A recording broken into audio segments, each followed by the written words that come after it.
শুভ সকাল, রাম রাম, জয় শ্রীরাম, জয় বজরঙ্গবলী বলে আমার শুভ দিনটা আজকে শুরু করলাম। একটু স্ট্রেচিং করলাম, 1 লিটার জল খেয়ে নিলাম। জল খেয়ে নেওয়ার পরে ব্রাশ করতে চলে গেলাম।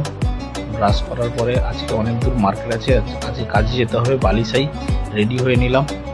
রেডি হয়ে নেওয়ার পরে আজকের ব্রেকফাস্টে কি হয়েছে, মা আমার জন্য কি রান্না করেছে দেখি। আমার ব্রেকফাস্ট মাই তৈরি করে দেয়। আজকে আমার সঙ্গে বিনয়দা যাবে মার্কেটে, তাই জন্য তাড়াতাড়ি রেডি হয়ে নিচ্ছি। রেডি হয়ে নেওয়ার পরে ব্রেকফাস্টে খেয়ে নেবো। ব্রেকফাস্টে করেছে 2টো ডিমের অমলেট এবং স্যালাড দিয়েছে, একটা রুটি দিয়ে। খেয়ে নেওয়ার পরে আমার বাইকটাকে রেডি করে নিচ্ছি, মুছে নিচ্ছি, একটু ধুলো পড়েছিল। তারপরে বেরিয়ে পড়লাম মার্কেটের উদ্দেশ্যে। আমি আর ভাই যাচ্ছি অফিসে, তারপরে অফিস থেকে মার্কেটে যাব। ভাই পিছনে বসছে।